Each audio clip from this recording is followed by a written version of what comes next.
Actually, everyone has many problems. And this fundamental problem of thinking I'm this body, whereas actually I'm not this body at all. But everyone is in the same boat.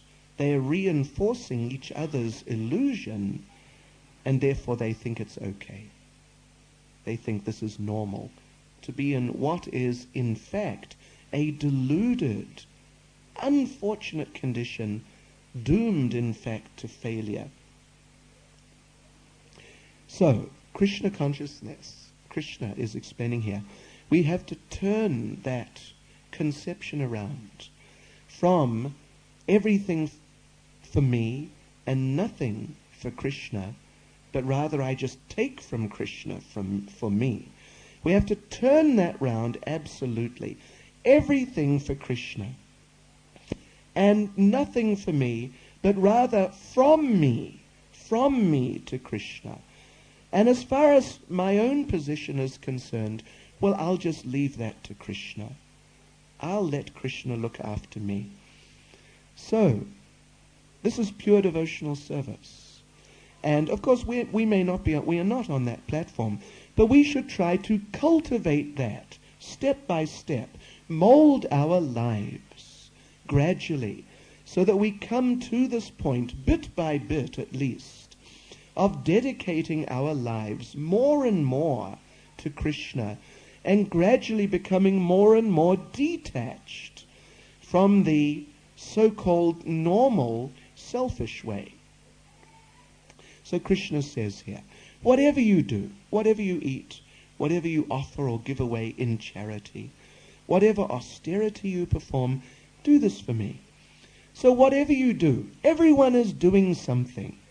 Generally, adults, of course, are working. So you can work for Krishna. What does that mean? That means that you use the income. If you can use the work itself to make things for Krishna or glorify Krishna, all the better. But at the very least, you can take the income from that work and use it as much as possible for Krishna consciousness. Instead of just buying all sorts of mundane things, buy things like clothing, household things, pictures, books. Buy things of this nature to do with Krishna. Instead of watching videos of the latest Rambo movies, or I don't know what the latest is really, what is it? Madhuri Dixit movies. Is she still around? I've heard the name, I don't know who she is, but or someone like that. Instead of buying videos like that, get some Krishna conscious videos. This is the basic idea. Yes. Instead of using your spare time to just laze around and waste your time, then use your spare time to chant Hare Krishna nicely, like this. This is the idea. Whatever you do, Krishna says, try and do it for me. Whatever you eat, that's relatively straightforward. Instead of just buying anything and everything, either in the shops, then you cook it, or in the restaurant, like this, just some food of some sort. Then you understand how the process of eating is done in Krishna consciousness. You get nice vegetarian food, prepare it nicely, and offer it to Krishna. Then you can take it. And it's very nice. So through doing that, it is not that you'll end up not eating. You'll eat very nicely, but it will be connected with Krishna. Whatever you offer or give away, Srila Prabhupada said in the purport, that everyone has the propensity to give something in charity. So, you give it to Krishna. Particularly don't give it to the alcoholics in the street. If you want to give them something, then buy some fruit or something and offer it, and then give that prasadam to them. That's okay. But don't just give them some money. Or even for that matter, even something like a materially worthwhile charity. Even that. Of course, it's better than giving to the tramps in the street who may use the money just to buy alcohol. But even some materially worthwhile charity is not as worthwhile as giving your money to Krishna and having it used in Krishna consciousness for the benefit of everyone in Krishna consciousness. Whatever austerities you perform, you have to get up early in the morning to go to work. It's not much fun. It's an austerity. So get up early in the morning for Krishna and chant Hare Krishna. So all these things, instead of doing them for yourself, try and do these things for Krishna. Gradually, you can mold your life like that. So gradually you become more connected with Krishna in more aspects of your life, more strongly connected. And when we dedicate everything to Krishna, then we are really looking after ourselves. You might think, if I do everything for Krishna and nothing for me, then I'm going to end up with nothing. I'll just be lost. Empty-handed completely. But no, that is not the case. The example is given in Srimad Bhagavatam that devotional service to Krishna, trying to please Krishna, working for Krishna, is like watering the root of a tree. When you water the root of the tree, that water is distributed in the natural way, the proper way, to all the various parts and parcels of the tree, the fruits, flowers, leaves, twigs, and so on. You might think that if I want to really look after the fruit on this tree, I want to really help the fruit, I want to really help every leaf on this tree, then you might think, let me climb through the tree, just dropping a few drops of water on every leaf. Then I'm really helping the leaves. So of course that is a possible approach, but I think we all know very clearly that if you just water the root of the tree, you'll be helping the fruit, you'll be helping the leaves, and all the other parts of the tree in the best way, in the most natural way, in the easiest way, and actually to do it any other way is a bit stupid, really. In fact, it's extremely stupid. So similarly, we are parts and parcel of Krishna. We're inseparable.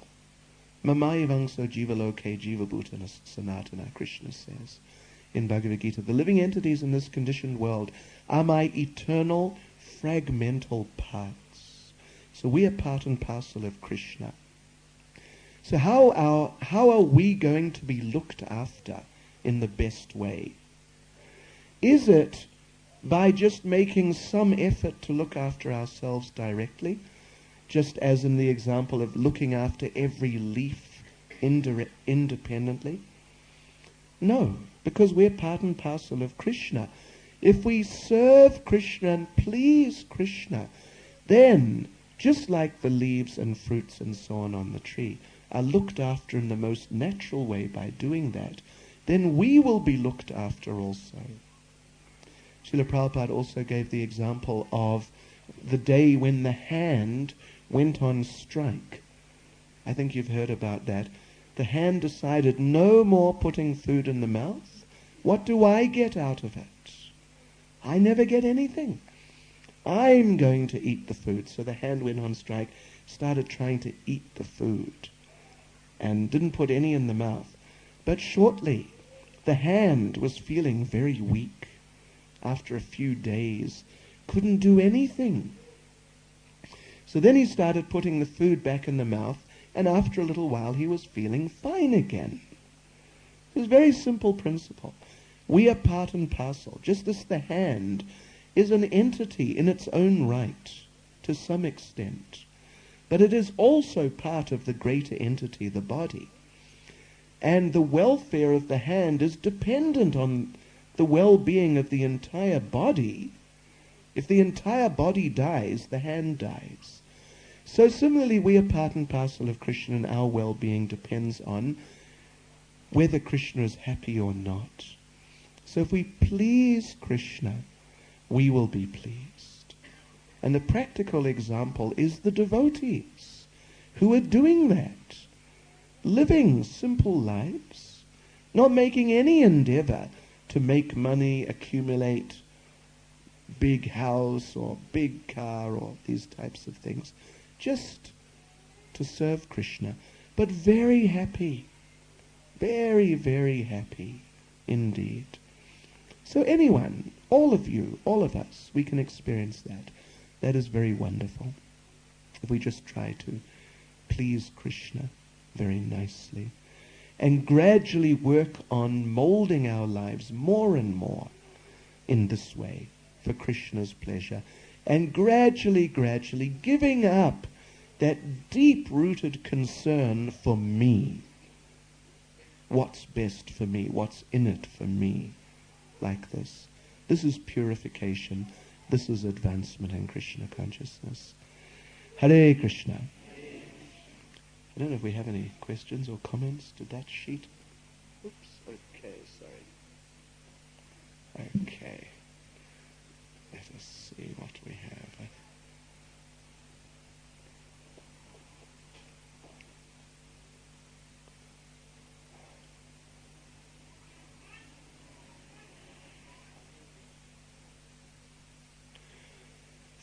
If one follows Krishna consciousness, one delivers 7 generations of your family before or after you. What about the present? Does either family member, spouse, deliver their immediate family? Do you get the idea? It is said that in Krishna, that if you become a devotee, particularly if you become a pure devotee, then so many generations, even it's said 21 in fact, before and after, they may be liberated through no effort of their own, simply because of you becoming a pure devotee. So, if this applies to generations in the past and in the future, the question is, does it apply to now, your family now? The answer is yes, of course it does. But don't stand there looking at your atheistic family member thinking, okay, when is this person going to just start dancing in ecstasy? And is it going to be, hey, it's been 5 minutes, what happened? They haven't started chanting yet. Don't expect, it may not be on the spot, but it will happen. It will happen in due course of time. So even if your atheistic family members, even if in this whole lifetime maybe they don't become devotees, but don't become discouraged and think that it's not true. It is true, but it just may be a question of some time. Although, in so many cases we see that one member of the family becomes a devotee. A little later, another member does. A little later, another member does. And before you know, I've seen in our devotional community, we have these whole networks of families who are devotees. It's amazing. You meet someone and then someone else comes walking up and you see that those people are related, but you didn't know that. That other person's a devotee you met some other time, but actually they're related now to this person. So it tends to spread like that, and it tends to happen that gradually so many family members eventually become devotees. When one is trying to be tolerant to others, and others instigate that person, what does one do? What, are you suggesting anything other than continuing to be tolerant? I'm not aware of there being another principle which is worthwhile. You know, it is not that you should try to be tolerant to others, as long as they're not trying to instigate you. They might do something to irritate you, but not deliberately, so you tolerate that. But if they do something deliberately to you, then you don't have to be tolerant. Then you can just give them a quick what happened and just sort them right out. And then that's fine. No, it's not fine. No, Lord Chaitanya said, Trinada pisa nichena, Torora pisa hishnuna, Amanina manadena kirtanaya sadahari. One should chant the holy names of the Lord in a humble state of mind, thinking oneself lower than the straw in the street. One should be more tolerant than a tree, devoid of all sense of false prestige, ready to offer all respects to others. In such a state of mind, one can chant the holy names of the Lord constantly. So, tolerant, like the straw in the street. Everyone's walking on the straw in the street, no one cares. But does the straw get up and say, hey, what are you doing here? How dare you? Oh, he just lies there. And the next person walks on him. Tolerant like a tree. That while the tree is being cut down, the tree shades the person who's cutting so he doesn't get hot, and provides some fruit so he feels refreshed, so he can cut even better. So, isn't that quite something? Yeah. So we have to practice like that. And the thing is, if you're trying to be tolerant, that's good. Someone tries to instigate you. So how should you see that? How should you understand that? Basically, you should see, Krishna is testing me. Yes. Krishna has just appeared via this person to put the squeeze on me, to see, what are you really like? When everything's going okay, then you may be nice, happy days, Hare Krishna. But when the going gets tough, then what are you going to really do? Yeah. Like Prabhupada said, there was a war between India and Pakistan very briefly, quite some years ago. And one reporter asked Prabhupada, what would you think if the Pakistanis dropped a bomb on you? He wanted Prabhupada to say something like, I'd think, these Pakistanis are very bad, something like that. But Srila Prabhupada said that if the devotee sees, here comes a bomb to land on my head, Srila Prabhupada said, the devotee will think, here comes Krishna in the form of the bomb, coming to take me to him. Yes. So if you get instigated, harassed, then just understand, this is a special test from Krishna. So how am I going to deal with it? Krishna wants to see that, actually. So therefore let me be careful. My question is, explain the twin deities in this temple. There you see Lord Chaitanya on your right and Lord Nityananda on your left. They are the two most recent incarnations of Krishna, in the case of Lord Chaitanya on your right, and Lord Balaram, in the case of Lord Nityananda on your left. Krishna explains in Bhagavad Gita, Yada yada hi dharmasya, and so on, paritranaya sadhunam vinashaya chaduskritam. He appears from time to time, if there's deterioration spiritually like that. So the most recent incarnation of Krishna and his brother Balaram, they are Lord Chaitanya and Lord Nityananda. They appeared 500 years ago in Bengal to establish the Yuga Dharma, the prescribed process for God realization in this age, which is to chant the holy names of the Lord. Particularly, although not exclusively, but particularly the Hare Krishna Mahamantra. So the deities are there, and the Lord agrees to accept that deity form, so we can approach him in that deity form and learn how to serve him in very personal terms in that deity form. He's not just some distant figure who we're serving, but, it may not be so clear who he is. No, he's here. You can see him standing in front of you. You can offer directly to him. So the Lord accepts the deity form, and we accept the deity as being directly Krishna, not just a representation, not like that. What is the significance of devotee women having long hair and keeping their heads covered? This could be a little controversial, couldn't it? We don't want to hurt anyone's feelings if they don't have long hair and their heads are not covered.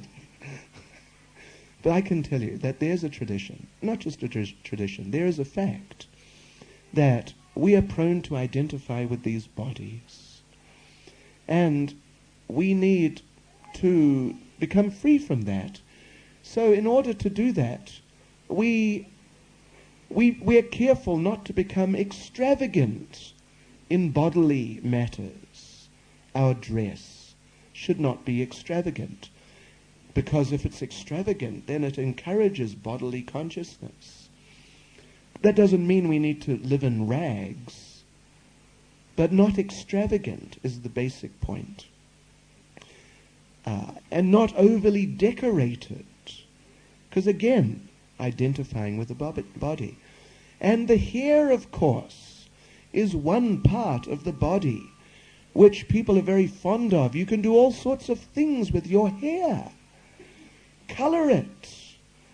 Make it go up. Make it go sideways. Make it kind of frizzy or something, isn't it? Many different things. And in these ways you reinforce your bodily consciousness. Look at my hair. Look at my body. Look at me. But I am not this body. So therefore, the men are encouraged. Actually, they're encouraged ultimately to shave their heads. That's a fact. Or at least keep their hair very short if they feel they need hair for like business or work purposes. And in the case of women, they are also allowed to shave their heads if they like. But we don't insist. But generally, traditionally, the practice is that women, in order to avoid getting into this whole hair thing, but without perhaps undergoing the austerity, more extreme austerity of shaving their head, but they can just tie it back, keep it out of the way, like that. That's all. Keep it out of the way. It is not meant to be an item of decoration, in other words. It's just tied back out of the way in a sort of responsible type of way. Then the head is covered. That is a sign of chastity on the part of a lady, not displaying herself, making some sort of exhibition of herself like that. This propensity that traditionally it's more associated with women, but men also have it. This propensity to decorate the body, fashion, and all these things. It is, in fact, degrading, really. It's degrading to exhibit yourself. As, particularly if one is exhibiting oneself as a sexual object, to be sort of explicit. This is demeaning, actually, to oneself, if one feels that one needs to do that. So these are some ideas on that subject, and we hope nobody got offended by that. Oh boy, this is an interesting one. If devotees are staunch vegetarians, why are some initiated devotees wearing lipstick? Which is deviously, is it? Or obviously? Obviously meant to incite lusty desires and is non-vegetarian, is it? Well, I don't know a lot about lipstick myself, so I don't know whether it's vegetarian or not, or how it works, really. But it's a fact. You know, let's face it, these bodies are a bit crummy, really. And particularly as you get into middle age and, you know, times like this, I mean, gosh. You don't want to become one of these people who every few years they have another facelift. Till they're finally lifted, you know, the whole face has come up to the head practically. Then it all starts sagging back. The body starts melting. Okay, so anyone wearing lipstick? Well, you know what? In East Europe, generally, but definitely in some cases, the ladies will not be given initiation if they still wear makeup. Because it's taken as being, you know, a sign that they're not really detached from the bodily concepts sufficiently, other than if they need it for their work. Yeah. So, it's a point for consideration. And, you know, if you have a crummy body, that's just too bad. It may be good for you. It may be good for you spiritually. At least you're not going to stand in front of the mirror posing and being attracted to yourself. And Hare Krishna. What is the difference between destiny and karma? Well, they are the same thing. Two words for the same thing.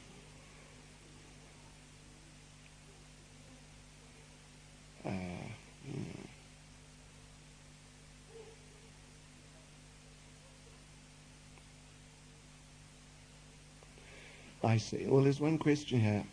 Basically, the idea is that we are meant to chant to create new impressions on the mind. Is it also necessary to consciously tackle the old mental impressions, to alter them? Well, that's a very good question. If you see them coming up and interfering with your Krishna consciousness, then yes. Otherwise, generally, we should try and serve Krishna nicely and chant nicely, and all those old impressions will just dissolve in due course of time. But if you see any of them coming up and prominently trying to influence you, then yes, you have to stand up and try and deal with them. When we sleep, does our soul leave our body? Generally not. Generally not. Your subtle body may leave your gross body. Means your mental body may leave the physical body.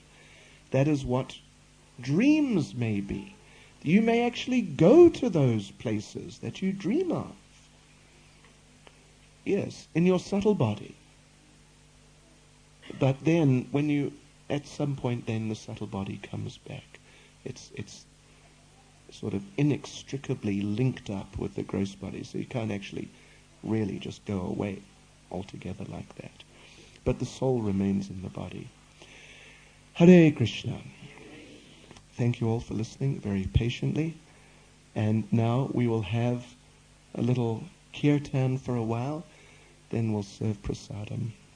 Jai Srila Prabhupada Ki Jai.